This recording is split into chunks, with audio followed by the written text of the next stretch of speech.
Cool. Thanks, Ash. And again, thanks to all our sponsors for allowing us to do this again. We have a great session for this week. We've got some great guests. Like always, Phil, my man, my co-host down the bottom left. Tell everybody who you are real quick, Phil. Hey everyone, I'm Phil Page. I'm associate professor and research director at FRANU, which is a little college in Baton Rouge. We have a DPT program where I just finished, I think I'm coming up my 4th year. So I'm really happy to be part of this. Thanks for inviting us. Really looking forward to tonight. And again, thanks for our sponsors for making this happen. And Ashley, couldn't do it without you. That's right. No doubt. No doubt. We would just be sitting in our office trying to log on if it weren't for Ashley. All right, our guest co-host this month, fantastic guy. Everybody loves this guy, Tab Blackburn. Tab, tell everybody about yourself.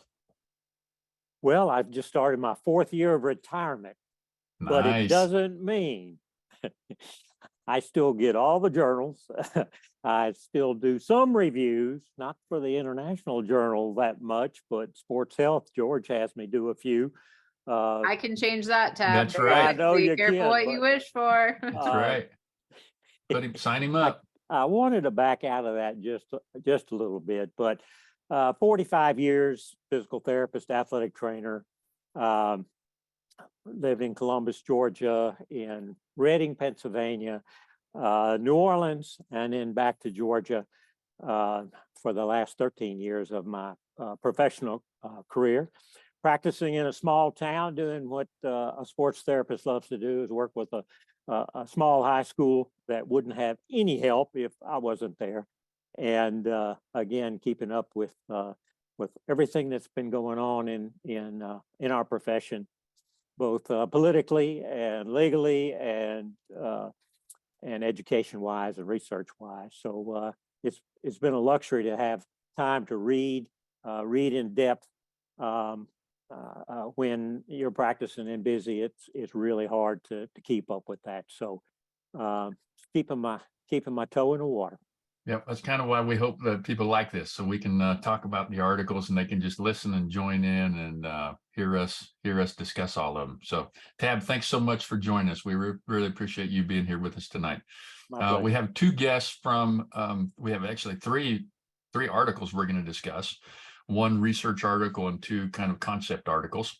The author of the research article wasn't able to be with us. It's like 3 a.m. his time, so he's not able to make it. Yeah, but we do have the general. He left. General George, are you still there?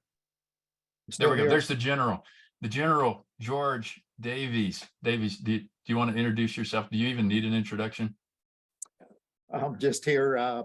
One of the clinical commentaries that's going to be discussed is an article that Kevin Wilk was the senior author on, and he was unable to be here tonight, so they asked me to pinch hit.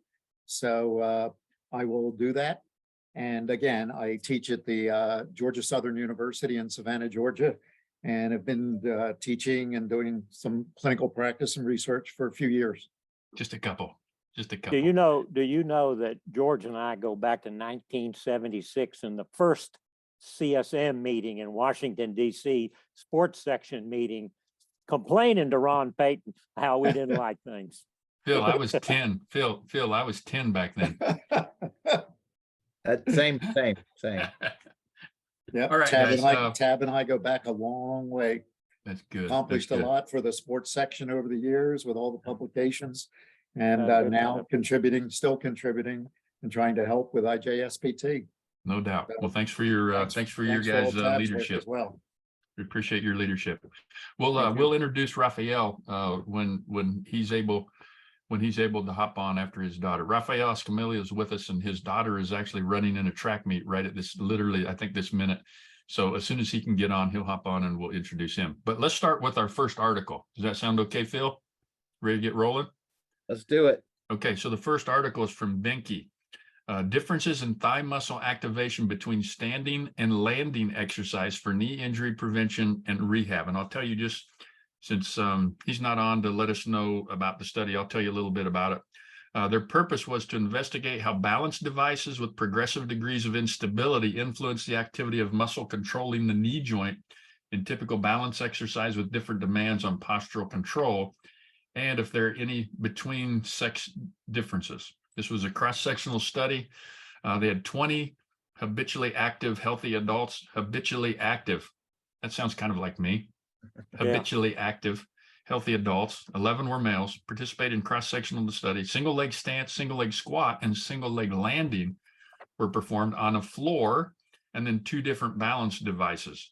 They did 3-dimensional motion analysis to obtain hip and knee joint angles as their primary outcome. They looked at peak normalized EMG activity from the hamstrings and quadriceps for comparison between exercises. What they found was the more challenging in terms of maintaining stable balance the devices were, the higher the hamstring activity levels were observed. Clear progression across balance devices from single leg stance to single leg squat and further to the single leg landing in hamstring activity. Change in medial hamstring activity across all devices when changing from single leg squat to landing, and then significantly higher for female participants than males.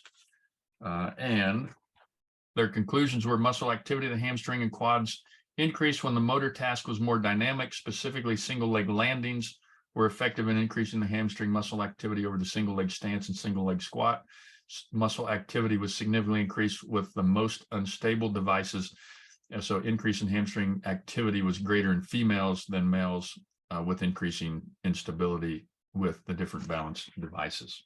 So let's start this out, because the introduction of this really talked a lot about ACL injury and doing these type of exercises for people that have injured their ACL. So Tab, maybe one of the first questions you can answer for us is this whole concept. It's been around for quite a while, I think, the concept of the hamstrings being agonists to the quadriceps and how they can help after maybe even prevent ACL injury or help during rehab after ACL reconstructions.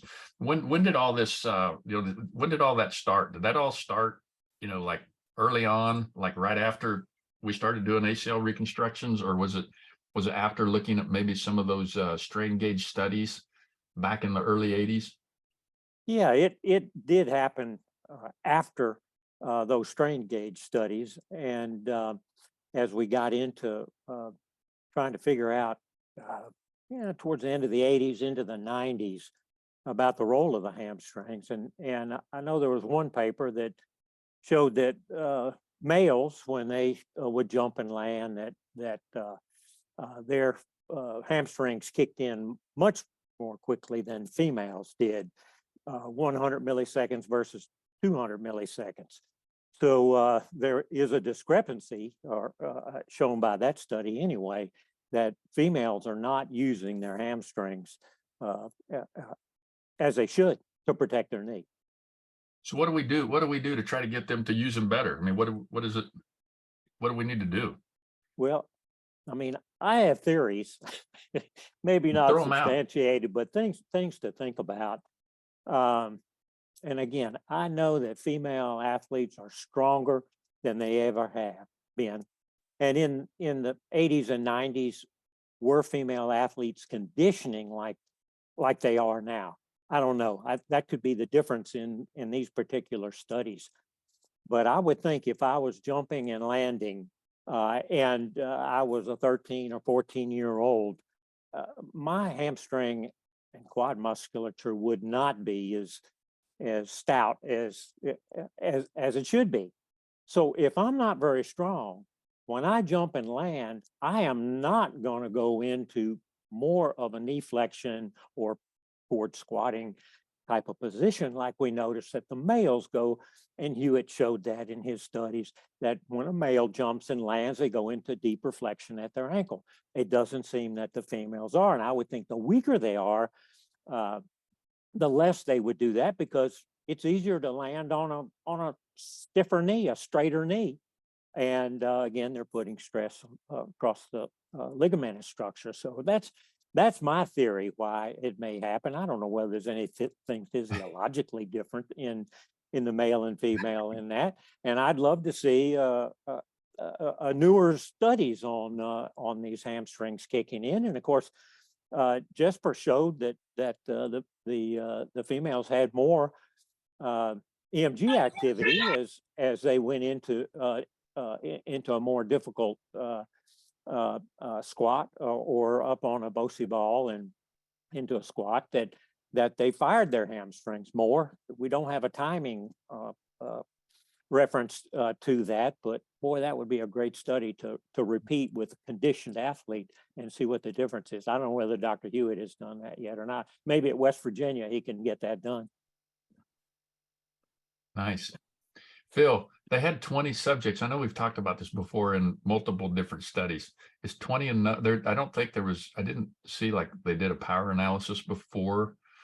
Is Yeah. 20 enough for something like that?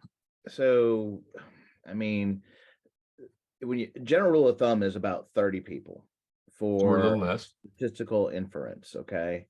And they claimed that this was an exploratory, and I use that word, that's the word they use, which meant that's another word for like pilot study. They basically were just going through this.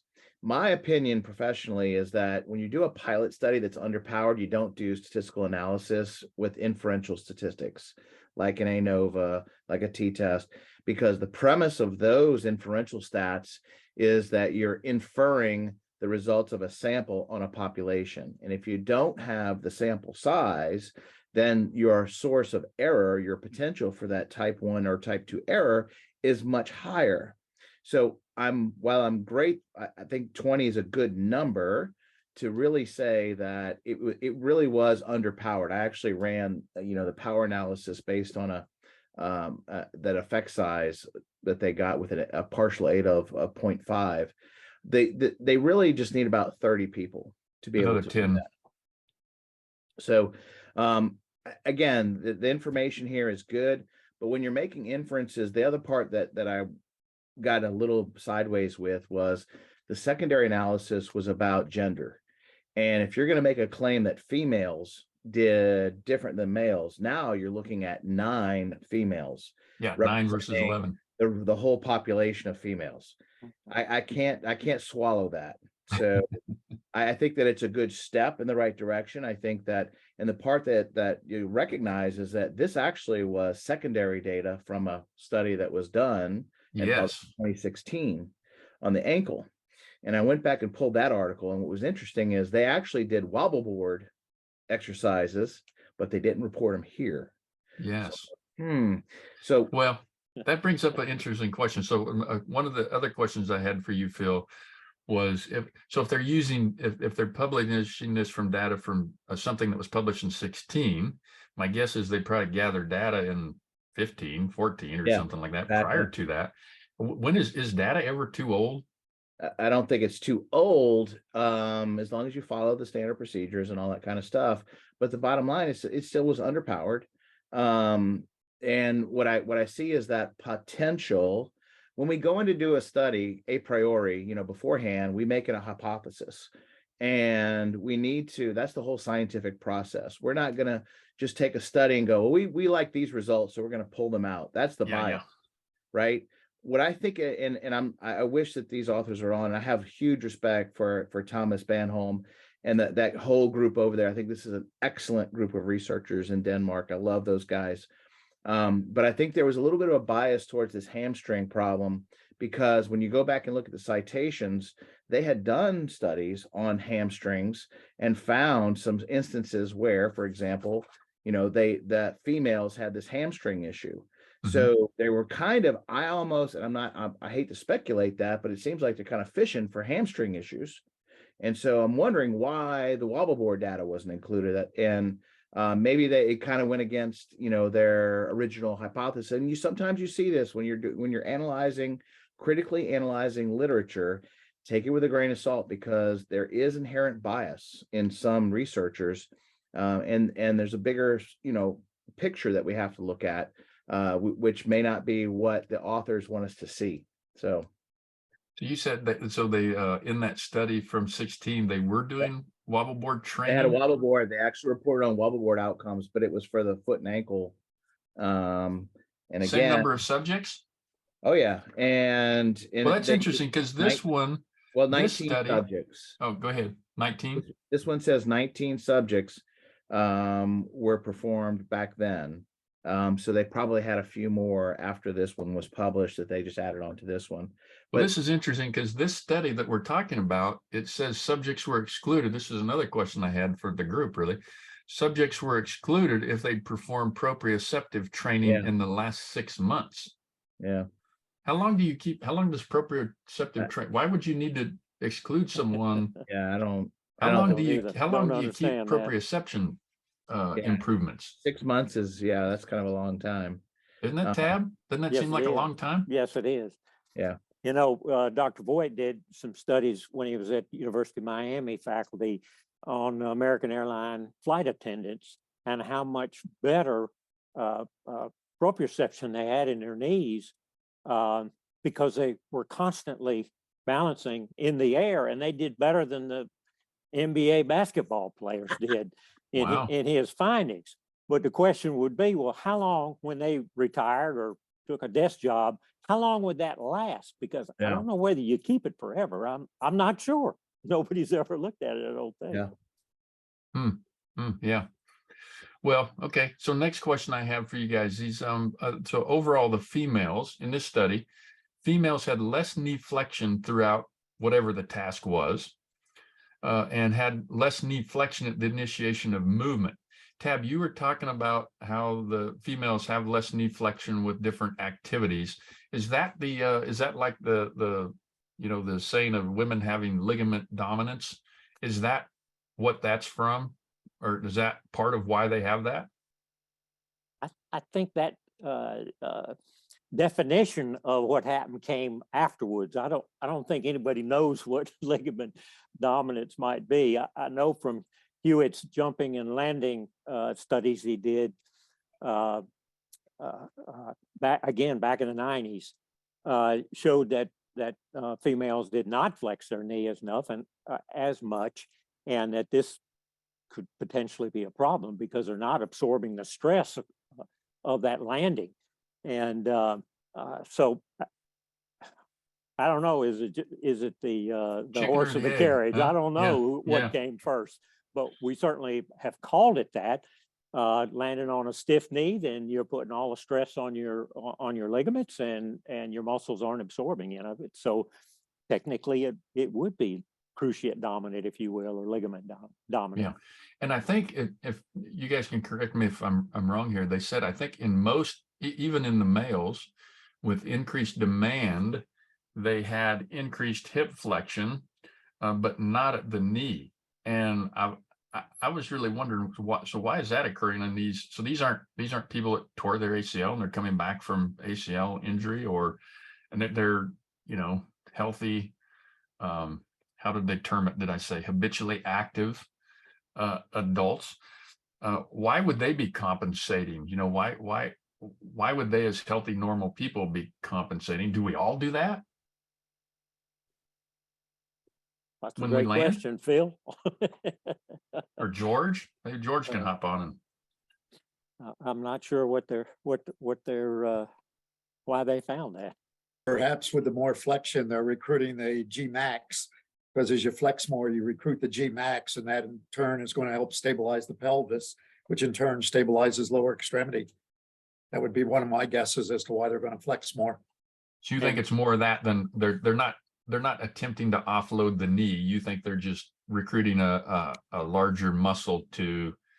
Well, as they recruit the muscle, they are offloading the knee because you got Yeah. more dynamic stability to help offload the knee. But I guess what I'm asking is, you think people is that just a natural thing, or is it? Well, they Is were it- habitually active, so I don't think they were trained athletes. So consequently, I'm not so sure that trained athletes would compensate that way.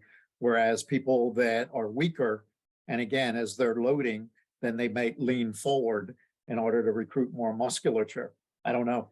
It'd really Yeah. been interesting if they put the EMG on their glute max and medius, so we could see what happened there, because that may tell a good tale. I think it would There's tell a some good big things. Yeah. Interesting study just this past issue that was just published in Medicine and Science and Sports and Exercise. What they did is they basically put EMG on the G max, G medius, and G minimus. And then they looked at and they prioritized about 10 to 15 different exercises in the recruitment of those particular muscles. And it was a really well done study. And literally, I just got my copy the other day. And essentially, when you flex more at the hip, that does pre-stretch the G max. Therefore, it's going to recruit the EMG more. And there's several exercises that it shows that. Great. We'll have to get a copy of that one, George. Yeah, great study. Great study. I took it to the clinic today, had it copied for some of the other clinicians. So that way we can prioritize some of the exercises for TLS rehab. There you go. All right. So tell me what you guys think of the, so when they described in this, they mentioned that the findings from this study are, they tested normal individuals, right? But a lot of again, I'm going to go back to the fact that a lot of the introduction was talking about how important this all is for someone with an ACL injury. So how much can we transfer the knowledge we gained from this study to people that have injured their ACLs? Anybody? Phil, Tab, Raphael, George? I just can't, based on the power, the risk of being in an error of making the wrong decision about this true difference is just, to me, it's not big enough to really be there for me. I think I'd agree with that. It's not solid enough to make a relationship there for me. All right. So tell me what you think about the. They also mentioned that doing these type of jumping movements and doing things like this in rehab, they were to some degree relating it to maybe being strengthening exercises as well. But none of when they were talking about the hamstrings with any of those activities never got more than 40% MVIC. So yeah. So it's not, it's probably not beneficial for strengthening because it's that low, right? But do you have to be at a high level to work on motor control, which they talked about too? Maybe it's working on motor control, not necessarily strengthening. The key is what Tab said when we first started. It's the timing, it's the activation when it turns on, which they didn't measure. The amount of activation is not as important, as Dr. Yonda would always say. It doesn't matter how strong the muscle is. It's more important when you can turn it on and when you can turn it off. And that's the key here. But going back to, your point is, it's not about the strength, but maybe we should be looking at that ability to turn it on and off fast with that landing reaction. And we don't have that data from this study, though, even though they allude to the fact that maybe it's working on motor control. The study really doesn't tell you that.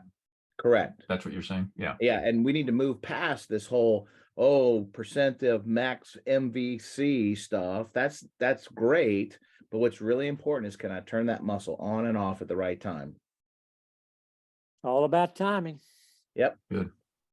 All right, Tab, do you got anything else on this study? Do you have any other comments before we move on to either George or Raphael? Well, I think it left me wanting more. Nice start, but I would like to see it expanded, maybe with more subjects and fresher subjects, perhaps. Yeah, good. All right, Raphael, are you able to hop on yet? Is the race over? Yes, it's over, and I'm almost home, and then I can. Okay, we'll move to George. We'll go to George first, and then when you get home, why don't you hop on and we'll move on to you. Does that sound cool? I sure will. Okay. How did your daughter do? How'd she do? She took second in the 100 and fourth in the 200. Very good. Congratulations. Not bad at all. Yeah, congratulations. Yeah. Awesome. Cheers up. Yeah. Thank you so much. It's okay. All right. So George, let's move to your paper with that you did with Kevin, Zach, Thomas, Chris, Arrigo, and yourself. It is called "The Need to Change Return to Play Testing in Athletes Following ACL Injury, a Theoretical Model." Can you give us just a 5-minute rundown of the paper and what it discusses and the importance of it? If we look at some of the history and we go back 50 years when we started dealing with ACLs, and we look at some of the recent study by Webster and Hewitt, published in Sports Medicine with their systematic review and meta-analysis, there's no criteria. There's a consensus on return to sport. Furthermore, Webster and Hewitt in the Journal of Orthopedic Research actually interestingly did a meta-analysis of meta-analyses. And they said the same thing. There's no consensus in the literature on what criteria should be used to return to sport. Furthermore, when we look at just a recent study by Modi looking at the NFL, only about 55% of NFL players are getting back to sport. And again, another recent study by Ransberg shows that only about, not only about half of the people are getting back to sport, but furthermore, anywhere from 30 to 40% are getting re-injured. So with all that as a backdrop, I just ran a PubMed study, or just looked at a PubMed search. Knee and return to sport, there's over 2,000 articles, which simply says, as I prefaced, we have no idea what the hell we're doing to return to sport. Now, interestingly, one of the questions that was kind of posed earlier is, well, just because we're recommending doing some of this neurocognitive testing. Could you define that term? Define that Yes, term? Okay. where you're doing multiple tasking. So instead of doing something like a hop test, doing a hop test, and when somebody's in the air, calling which foot they have to land on. So they have to think about reacting. Similarly to in sports, very few sports are proactive. Almost every single sport is a reactive response. So that was and remember, it's a theoretical clinical commentary, because again, the couple of interesting papers have been done recently where they have shown, and one of them was by Simon, and they showed by doing, say, triple hop tests and then adding a distractor, it actually decreased their performance by 10%. Additionally, when there was another study just done again by Farah, and they did a hop test. Then they did a hop test where they did neurocognitive. They had to watch a screen. And then at the end of the testing, they had to basically try to recite where the different colors and numbers were. That also showed a decrease of 10%. Final study that looked at one of those was also another study by Simon. And they basically did, again, where they did Bland Altman's looking at different single leg hop tests, and they showed that there were declines in performance. So everybody comes up with the question, well, gee, if we're doing neurocognitive testing and that's decreasing performance, then why should we do it? And that certainly doesn't guarantee somebody getting back to sport. And I agree, it does not. However, interestingly, one of the conclusions from the Simon article on neurocognitive challenged hop testing reduces functional performance. Their conclusion, quote, the addition of neurocognitive reactive and anticipatory components to simulate more sport-specific scenarios may in fact improve functional testing. Even though it decreases performance, that's probably the way we need to do our testing.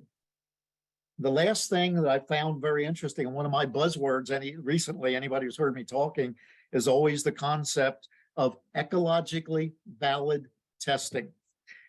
And again, another article, Development and Reliability of 4 Clinical Neurocognitive Hop Tests.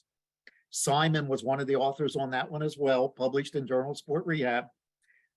Conclusions. These data provide evidence that neurocognitive component should be added to the traditional hop test sequence to provide a more ecologically valid testing scenario. That way that it incorporates the physical and cognitive function for return to sport, which really replicates functional activities. So because we're doing so poorly and getting people back to sports, 50%, and that's not even talking about people returning back to their same pre-morbid level. That's just getting people back. We look at how many people return back not only to sport, but to their performance level, that's even lower. And we have a 30 to 40% re-injury with ACLs. We're doing a shitty job, folks. We need to do a better job. So that's why it was a clinical commentary, theoretical model. So we just tried to provide some ideas on other things that we can do that are low tech. I mean, just amazingly, if you've never tried this, do it. Jump in the air with a hop test and then have somebody call out which leg you need to land on. As simple as that is, it doesn't take any more money. It doesn't take any high-tech stuff. But what it does, it really challenges the person to think when they're in the air, just like if they have an opponent in sports, they have to react to it. So that's the purpose of doing that. As we looked at some of the literature and some of the limitations of what we're doing, what our results are, we just said, well, we've got to change. And frankly, right now, we're working on a second study that's going to have numbers, though, for upper extremity testing. There's the same thing there. I mean, not only do we not get a lot of people back with upper extremity, but with slaps, for an example, there's a 51% re-injury rate on a lot of the people that have had slap repairs. So at any rate, that's the overview of the paper. We just wanted to try to get people thinking about, we're not doing a great job. What can we do better? And here's some rudimentary ideas. At the very end, the summary of the paper, we acknowledged our limitations. There is no reliability or validity on some of the tests. There's no follow-up to guarantee return to sport. There's no follow-up to prevent re-injury. We acknowledge that in the limitations of the paper. So again, it's a theoretical clinical commentary. Do you plan on doing that? Yes. As I said, we actually have a study and we have, I think, 170 tests for the upper extremity already done. And we're doing a similar thing for the upper extremity where we're making recommendations on upper extremity neurocognitive testing. But we learned from this one that people have already been critical of us. Well, hell, you're saying do this and you don't have any numbers. We knew that, but we just wanted to get people thinking. So yes, Tab, great suggestion. And we have already collected, I think it's 170 tests on doing some of the neurocognitive upper extremity testing. So we'll be able to provide some numbers for people when they try some of these maybe newer, innovative things. At APTA CSM, we just had 2 posters, and one was on neurocognitive upper extremity closed kinetic chain reliability. We were able to establish the reliability using ICCs and the MDCs, and we also did it with open kinetic chain neurocognitive testing. And both of those were presented at CSM. One of them won one of the top best research papers by the orthopedic section out of hundreds of papers that were submitted. So yes, very much. We know the limitations, but we are working on step by step. We've got to establish a good test first. So we did the reliability. Now we're going to start taking different patients and look to see, is it really sensitive enough to pick up some of these things? Then we're going to follow some of these patients when we test them in the clinic and see if they return to sport. Do they return safely? Do they return at the same level? Do they get re-injured? Or are these tests just a bunch of bull? We don't know yet, but we've got to do a better job than we're doing right now. I mean, everybody thinks they're doing such a great job returning our patients back, but if you look hard at the literature, we are not doing a very good job. And all we're trying to do is get people thinking a little bit more about what can we change? What can we do better? That was the purpose of the paper. So George, you've been, I mean, as long as I've known you, and I'm sure even before that, you've been teaching this whole concept of, with any injury and rehab and return to sport, test, don't guess. How many years have you been teaching that? Well, I've only been teaching in PT schools 50 years now. Okay, so for 50 years at least, and we're still not doing a damn good job about it. What the hell's wrong with people? I mean, what more can we do? I mean, you've been talking about it forever, Sure. and people are, I would say the majority of people treating either upper extremity or lower extremity injuries are probably not even doing hardly any functional test period, let alone neurocognitive. I bet the number doing neurocognitive testing is minuscule compared to just even doing the old standard functional test. Sure. Part of the problem is a lot of the former students and residents that I've had wait a minute. Wait a minute. don't carry You're on You're going to throw me under the bus. promoting some of the things that they've been taught. For those on the call who don't know it, Rob is a former resident of mine from 25 years ago. But Come on, I nevertheless, brought you on here to help me out. there you go. But all kidding aside, what you just said, Barbara Weston and Frank Noyes actually did a study, systematic review in arthroscopy, with over 200 articles on lower extremity. And they found that, again, the majority of people use no criteria other than using time as the criteria. Sakati, who was the past president of AOSSM, just recently did a systematic review in arthroscopy. They looked at over 5,100 articles. They basically included about 70, and they showed that basically in the upper extremity, time was used on 90% of the people for return to sport, 20% used strength, 18% used range of motion, and that was it. Even in our own JOSPT, Greenberg, a few years ago in 2018, surveyed sports PTs. Now catch this, surveyed sports physical therapists about criteria to return back to sport after ACLs. The majority of them did no testing. Some of those who even did testing, they used manual muscle testing of the quads to make a decision to return back to sports. That's published. Sports PTs are practicing that way. And again, it just shows that we've got a ways to go. And that was the whole purpose of our article, is to just try to get people thinking a little bit more. Hey, look, we're not doing such a hot job. We've got to do a better job. What can we do? And again, in the lower extremity, Dustin Grooms has probably published 70 papers on the neurocognitive aspects. And he has shown right in his damn training room, he has an MRI. And he has shown that people have an ACL when they put them into the MR, that the brains are different. The brain waves are different than those who do not have ACLs. So he has taught us a tremendous amount. And now, talked with him recently, he's also looking at some of the shoulder stuff. And so we're learning that a shoulder injury or a knee injury is also a brain injury. It is documented on MRIs. And that's what we need to also think about from a testing standpoint. How can we do ecologically valid, meaning does it really replicate the sporting environment somebody's returning to? And that's where the whole idea of reacting to opponents becomes, I think, so critical. Consequently, again, the purpose of the article, a theoretical model, and it's a clinical commentary, but hopefully it got some people thinking. We all need to do a little better job with the criteria for return to sport.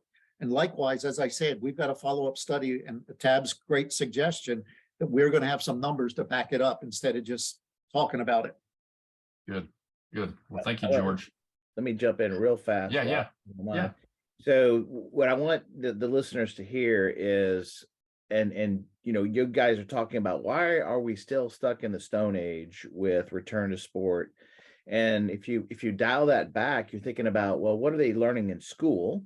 What are they learning after school? Those kinds of things. And we know that it takes 12 years for something to get into clinical practice. Or more.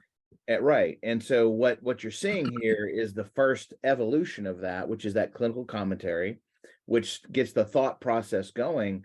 But then, we need a lot more studies and data and outcomes. It takes a long time to change practice. And hopefully, I mean, being in this long enough is not as long as George. George is, and probably Tab is right there too. Old guys. We go back together. Yeah, you guys set the path for us, but you've seen that it takes a long time to change. And what you're also seeing, guys, is that roller coaster. The stuff we talked about years ago that fell out of favor and comes back. That's just like isokinetics. That's going to come back big time because of the work that y'all did that showed its validity, and then linking it with the functional stuff, the things like Dustin is doing. It's just a great time to kind of follow the research and how it's affecting our practice. I'm just It's really evolving. Yeah, everything's evolving. Yeah. I have All a right. question, George. Yeah. Can I ask George a question? When someone say doing the single leg hop, and tell me when they got the cue. Was it when they went to their crouch, or when they were in the air, or when they left the ground? When did you give the command? In the air.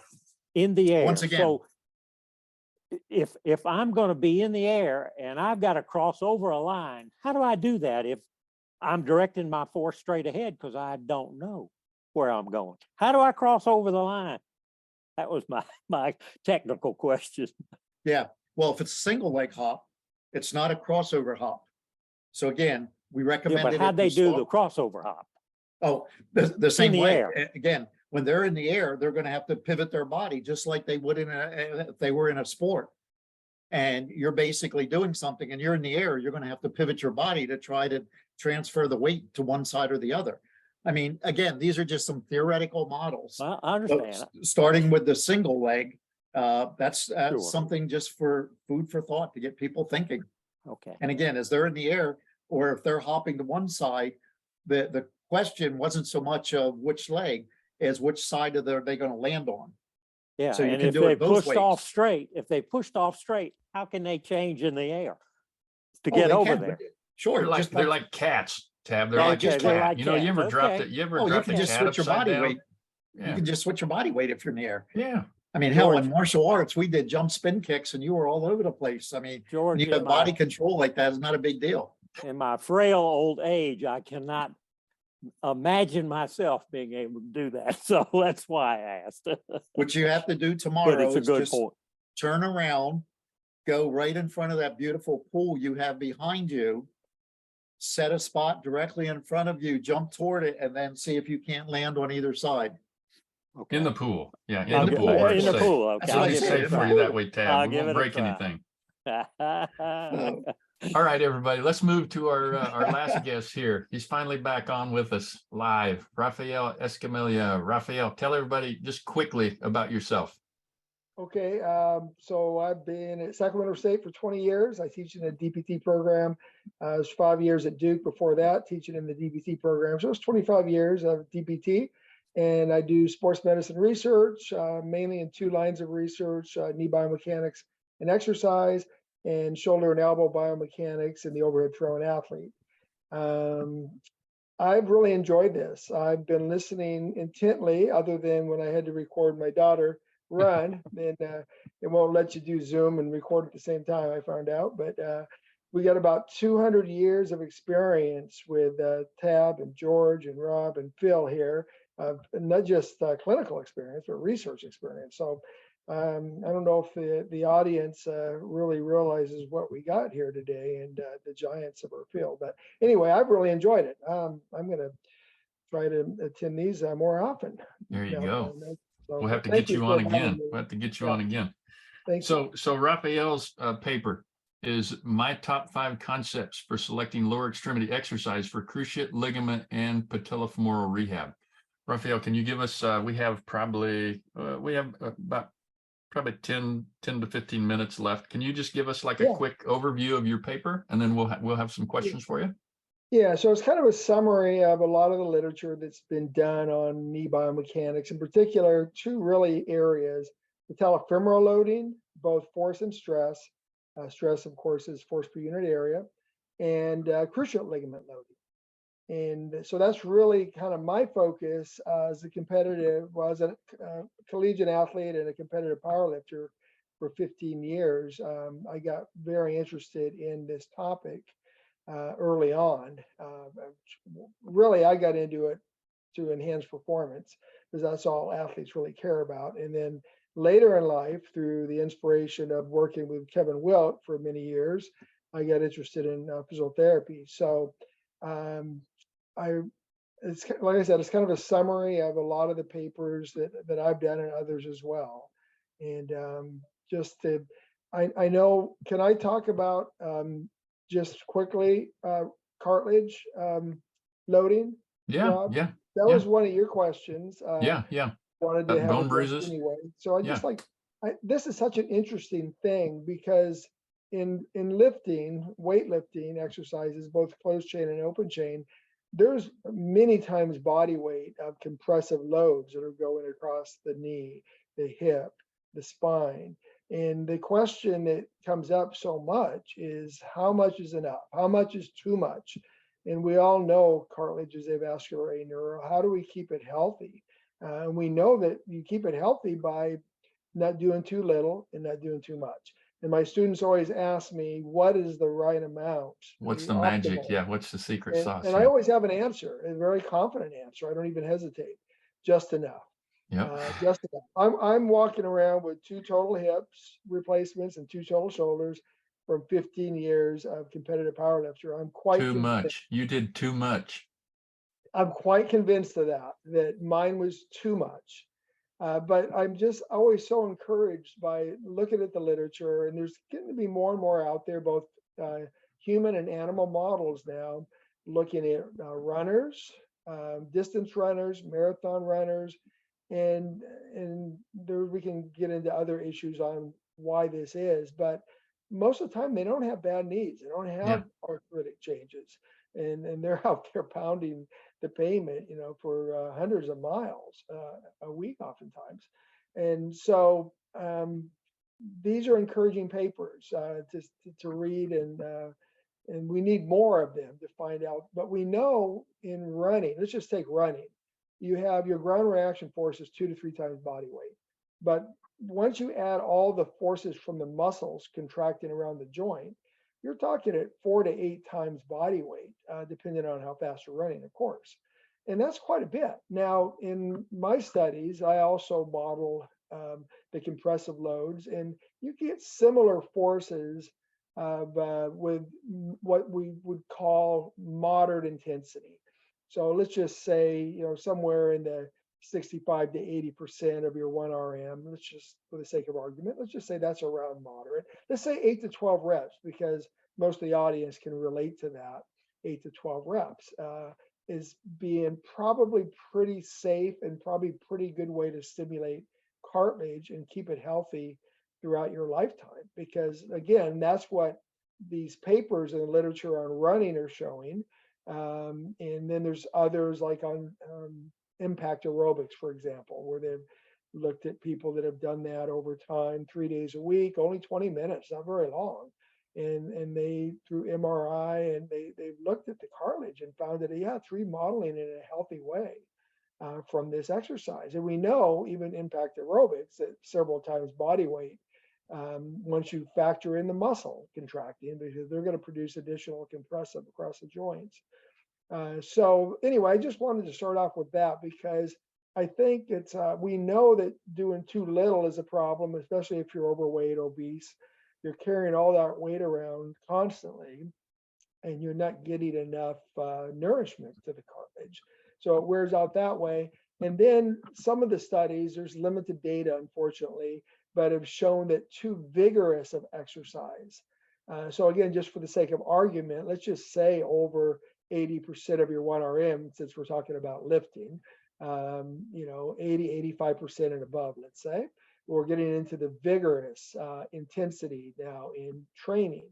And some studies have shown that, and of course, like I said, I'm walking proof of that, because the life of a power lifter is lifting always, almost always year round, greater than 80. Even though we're going to undulate and change our intensities a little bit, we're usually never going to go down too much below 80. And most of our training is going to be more than that 85 to 90% of your 1RM. So, and like I said, empirical data with me and others that I know that have done powerlifting that have worn out their joints, I really think there's something to that of doing too much, too vigorous, or doing too little. So if you can get to that moderate realm of training, again, in the scope of weight training, let's just say 8 to 12. We throw that number around a lot, but 8 to 12, your 8 to 12 RM, the most weight you can do, 8 to 12 reps, is really maybe a good kind of a balance point. So I wanted to start with that, Robin. You posed that as a question. in their. Yeah. Well, and continued I had another question too, simply just about like bone bruises after ACL reconstruction and Yes. loading the articular cartilage after ACL reconstruction. Is it, you know, is the arthritis that we see in patients 10 years out, is that due to the initial bone bruise that happened at the time of injury, or does that resolve and then the issue I is think- they just end up with arthritis later? Are we loading too quick by doing immediate weight bearing? What can you tell us about bone bruises and how they react to just general rehab? Yeah, so you have to do an MRI really to really get to the level of the damage, and most oftentimes that's not done. So a lot of times people don't even realize, although 70 to 80% of the time or more even with an ACL injury, as we all People know, have them, right? yeah, you're going to get a bone bruise.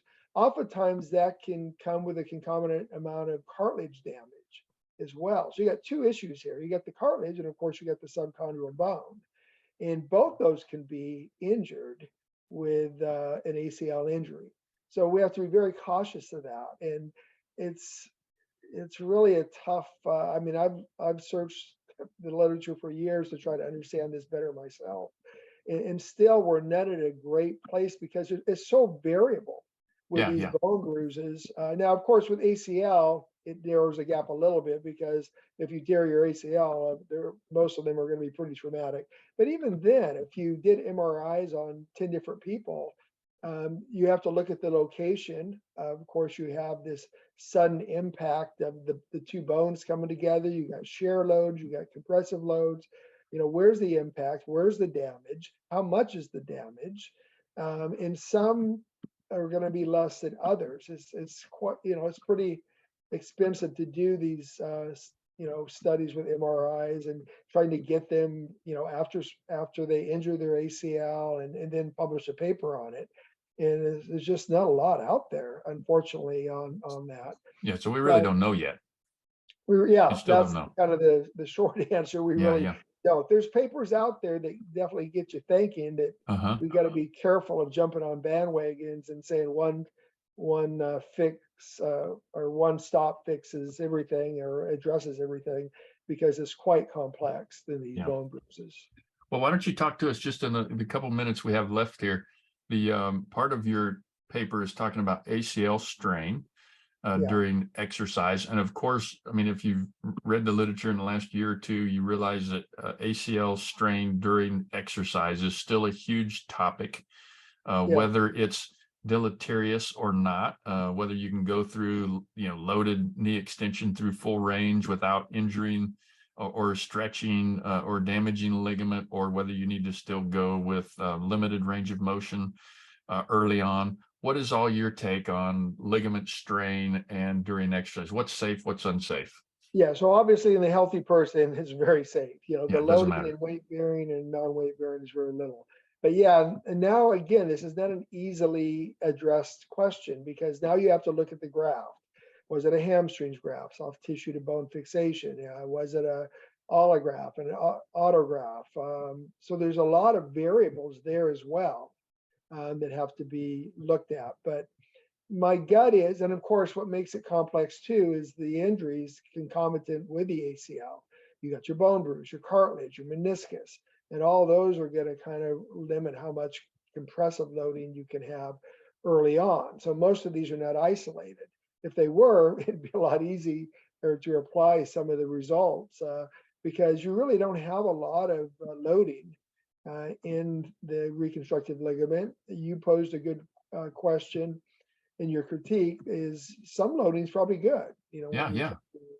Vascularize the ligament, and it's in that process you want to load. It just makes sense that you want to load it to some degree, but again, how much is too much? So that's the question. We usually err on the side of caution, and especially those first 6 to 12 weeks, let's say, and that's kind of an important area. But I still think some's okay, some loading's okay. Open chain and closed chain are different loading. For example, if you just do a seated leg extension with no weight whatsoever, just extending your knee, it's the same amount of strain, roughly 2.4% compared to a one-legged squat. And so it's really, and it's kind of bizarre to even think it's that, it can be that much. But again, you got to consider muscle activity as well. As we know, it's mainly the quadriceps at smaller knee angles that's going to put strain on the ACL. You start getting the hamstrings involved, you're unloading the ACL. And so there's a lot of different variables that have to be considered. So when you give us those, you said 2.4 or 2.7% Yeah. doing the single leg squat. Roughly 2.4. Okay, so is 2.4 yeah. is 2.4 a dangerous strain on the ACL after rehab or after surgery? It's about 100 newtons, about 10 kilograms, maybe 2 pounds. It's not a lot. I don't think it is. I don't think it is. So you don't think it's going to injure the ligament? It's not going to stretch it out with that amount? I don't think so. Yeah. That's my gut feeling. Of course, again, it's a tough. It's a tough. It's not black or white. Yeah. It's not black or white. Yeah. There's just not the outcome studies were really looked at that. So that's really really what I wonder. So what we have all these. If you look at the studies from Bainan back in the mid 80s, they have all these different levels and amounts of strain. But really, we don't even know if any of those amounts are bad. We just know that was strain that was placed on it. We don't even know if it's unsafe. We're kind of assuming if it's a high strain, it's unsafe. If it's a lower strain, it's safe, right? But we don't know that a 4% strain is horrible. Maybe a 4% strain is perfectly normal. I mean, we don't know, do we? No, we don't. But when you put it in terms of, again, force, we're really talking about a very little amount of force, 10 or 20, 30 pounds, or if you put it in newtons, let's just say, 100, 150 pounds, if that, where the ligament is not going to rupture until, 2,025 newtons. And now granted, it's revascularizing and it's weakened at a certain time frame and everything, but but still, I'm not one that really fears that small amount of loading, even during the early stages. And again, we usually err on the side of caution, but I've done this with patients, and it never caused any problems, and they've gone on to be good athletes, go back to their sport. So even using a little bit of strain early on. So I don't think it's a problem, personally. Great. Well, guys, I really hate to do this because, Raphael, I had like 10 questions to ask you, and I think we got through maybe 2. So maybe in next month we need to bring him back, or in a couple months bring him back and bring this paper back so we can ask more questions. So anybody have any closing thoughts? Phil, Tab, Ashley, General? Nope. Thank you for the invitation. Absolutely. It was a pleasure. One quick question, Raph, that I was curious about was how you measured that force within the ACL. Did you do like indwelling transducers, or did you calculate? Yeah, it's basically a EM driven mathematical model. Okay. With computer optimization. It's very common. It's a lot of engineering and physics, which goes within my biomechanics. That's why you get a PhD in biomechanics, so you can use all the engineering and physics you learn and apply it. But you have to use computer optimization techniques too, where the computer is trying to optimize the optimal load based on what we can calculate pretty good in biomechanics, inverse dynamics, and what we can't calculate as good, which is the muscle forces, because you can't measure them directly. So once we get those data, the computer tries to optimize it and get the best numbers. And that's how I did it. And those original studies by Benyon and Fleming, they basically used DVRTs, where they literally sewed a dynamic variable resistance transducer into the ACL when they were doing open surgeries on other things in the knee. Then they basically had people do exercises, and then they read the forces that were actually transmitted. So the original studies by Benyon and Fleming, they were DVRTs, and an actual in vivo like test. 6 subjects, right, George? Well, I forget the exact number. A couple of them had like 3, I think, maybe, like really cute. And if I could make one other point. Yeah, you got to remember too, when you're doing exercises, like we did a seminar together, that whole group, Bruce Binion and Fleming, and great guys. And it was super cool what they did. But you got to remember, they're coming right out of surgery, number one. They still have their surgical hats on. They're doing squats. And if you watch the way they did their squats, their knees are going about 20 inches in front of their toes. Their trunks are vertical. And it's a total different squat than, like And what let's say anyone an would ever athlete. do. Yeah. Yeah. So you always have to consider there's so many variables. And if now the knee extension exercise, there's really only one way you do knee extensions. You sit there and extend your knee. So our data that we did through mathematical modeling and their data, which they did through in vivo, very similar results. Where we have quite different results is our squats, but our squatters were bent over a lot. They were power lifters in our first study and regular subjects in our second and so forth. So anyway, a lot of variables to consider. Tab, do you have one question real quick Yeah, before we go? yeah, real quick. Back in the day when they're testing the strength, of course, it was cadaver testing. An ACL failed somewhere between 2,500 and 4,000 newtons. Pull out with a interferential screw was about 500 newtons. And Butler then tested a mid 1/3 patella tendon graft, and it was 191% of an ACL, and Noyes in '84 found that the graft was 159% to 168% of a normal ACL. So we don't know how strong the ligament is or the tendon is, and we're trying to decide all of this, and it looks like it's pretty strong, even if it gets weaker 50%. You're doing flexion to extension or leg presses and things like that certainly aren't going to hurt you in the first 6 weeks. That's my opinion. Yeah. Amen. Well, I hate to wrap this party up because it was starting to get a little spicy. And I apologize. There was a question I was going to attempt to try to answer, but we're running out of time. But I did make a note to email me about hip scopes and looking at hip compressive forces and return to sport testing for athletes following hip scopes. So just a reminder, Rob, like us hip people still exist over here for the next time we pick paper. Yeah. Oh yeah. Yeah. No. But that's definitely a topic. I threw my email in there. I'm happy to share some what little papers we do have available to that, but that may be a future topic to touch on. So any other last comments from the peanut gallery here? Best, we had record attendance. Thank you guys all for joining today, me. so thank you everyone. We'll see you next month, and this will be put on our YouTube channel if you want the recording or you want to share it with anyone. So thanks everyone. Have a great night. Thanks for the invitation. Bye everybody. You're welcome. Good night. See you guys. Bye.